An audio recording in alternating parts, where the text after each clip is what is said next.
Hello, friends, and welcome back, fellow seekers of cinematic treasures. Today, we are diving into the world of hidden gems and uncovering the magic of Rachel True, an icon who is often overlooked, unfortunately, in the realm of nostalgic cinema, but not here on this channel. On this channel, we know that Rachel True is iconic, and to celebrate the end of Black History Month, we will be going over her groundbreaking roles, her influence on alternative Black culture, and just Black culture in cinema. And not just her influence on alternative Black culture, but Black culture, brown culture, and just overall girl or nerd culture.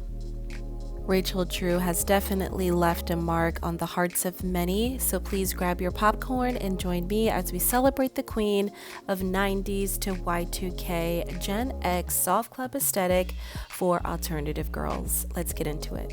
As we know, Rachel True is probably best known for her bewitching performance as Rochelle in The Craft, but her cinematic journey extends far beyond The Coven.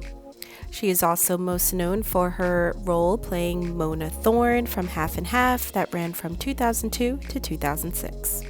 We also really know her from the stoner comedy Half Baked with, of course, Dave Chappelle, and some surreal indie films as well. She really did pioneer that B-movie Gen X soft club aesthetic, like with movies called Nowhere, Embrace of the Vampire, and The New Best Friend. But Rachel's impact goes so far beyond the screen, and everyone here knows it. If you are looking for some really cool 90s movies to get into, please do yourself a favor and Google all of the movies that Rachel True has been on, and I guarantee you will find some hidden gems.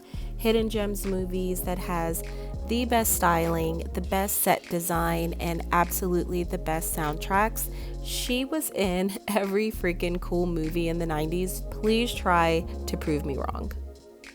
We cannot ignore the racial microaggressions that she probably experienced on screen, nor can we ignore the fact that she really hasn't starred in a lot of movies or was just known as that token Black girl in many movies, like we have seen in The Craft.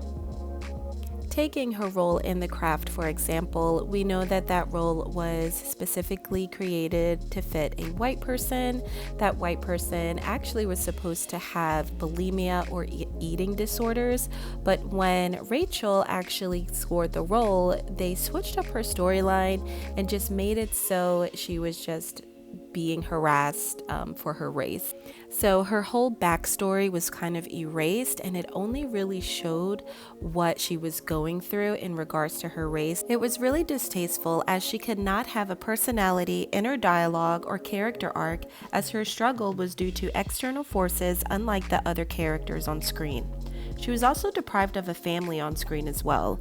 As told by Modern Girl's YouTube video analyzing the outfits in The Craft, there was a scene with Rochelle and her upper middle class parents, but that scene was cut from the final edits, and Rachel says, quote, "Wait, all the other girls get parents. I don't get parents?" And unfortunately, we see that a lot with Black actors in cinema, especially during the 90s to 2000s. There's not a lot of backstories. They're mostly just there to support the main white character. And we can talk about this all day, but I really want this video to celebrate Rachel and not really go into depth about all of the struggles that she faced, but of course we cannot ignore it. In multiple interviews, Rachel talks about how brown girls all over the world of all different ethnicities will always come up to her and just salute her and congratulate her on her role into The Craft, because finally we are seeing someone on screen who is alternative, a little offbeat, and just having and occupying that space on screen means so much to the audience. Rachel was born November 15th, 1966 in New York City, and she was a middle child, and her parents broke up shortly after she was born. After her parents split, her and her brother entered the foster care system, and later her dad went to get them when she was just 4 years old. She later grew up with her dad, who was an antiques dealer, and her stepmother, who was an actress. After seeing her stepmom transform into different characters, it inspired her to act as well. Her first role was in 1991 on The Cosby Show, and she later appeared on The Fresh Prince of Bel-Air, 90210, and Dream On. Her aesthetic in the 90s is so quintessential and kind of like a time capsule. As we could see in many of the film, the fashion, the vibe that she portrays, it is very much so 90s. I mean, she was that it girl, in my opinion, the cool girl from the 90s. I think we need a moment here to talk about her hair, which is so iconic, beautiful, and attributes to her signature look.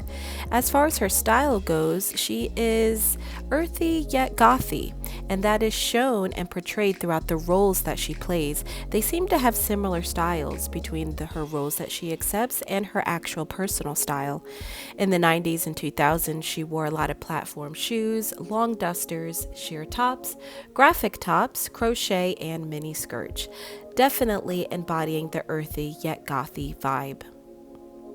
It is no wonder that Rachel True looks amazing for her age. Doesn't seem like she aged at all, in fact, and she credits that to her diet. She avoids meat, sugar, alcohol, drinks lots of lemon and water, participates in no hard drugs, and of course, she exercises.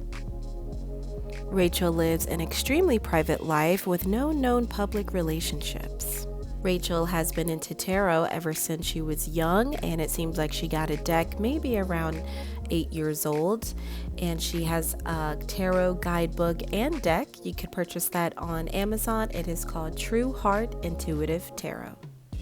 Rachel has obviously had challenges in her roles, but she has been a trailblazer for Black alternative girls everywhere. With her effortlessly cool style and unapologetic attitude, she became a beacon of empowerment and representation in this sea of mainstream stereotypes. From her funky fashion choices, bold expressions, Rachel embodied the essence of Gen X soft club aesthetic, inspiring so many Black alternative girls to embrace their authenticity and individuality. Rachel is not just an actress, she is a role model, an icon, a voice for the underrepresented. Her influence on alternative culture can still be felt today, and it reminds us that this true beauty that lies in embracing our uniqueness and really staying true to ourselves no matter what society may dictate. And I think that still holds true for Rachel. If you are to go on her Instagram, which is Rachel True, you will see that number one, she looks amazing. I think she's in her 50s or 60s at this point, but wow, definitely looks like she's still in her 30s. She is eccentric, she is unapologetic, she is so true to herself. I guess that's a pun, Rachel True is being true, but you could just tell her vibe. It just exudes off of the internet screen, off of our video screen, and it really just shows you that she is cool, she's laid back, and she is such a representation of what the 90s culture was. As I conclude this video, I want to personally thank Rachel True. Thank you so much, Rachel, for your outspokenness, your drive, your portrayal of alternative girls on screen. You have been such an inspiration to me and other girls, and I really do dedicate this month to you, as this is the channel that uncovers hidden gems, and you are not forgotten. We love you, and we appreciate all of the work that you have done on the Hollywood screen. So thank you all so much for watching this video. Please follow Rachel True on Instagram. Go ahead and buy her book if you are into tarot. Please subscribe to this channel. Hit like on this video if you would like to see more content on cinematic hidden gems and actors who will not be forgotten. Thanks again, and I will see you soon in the next video.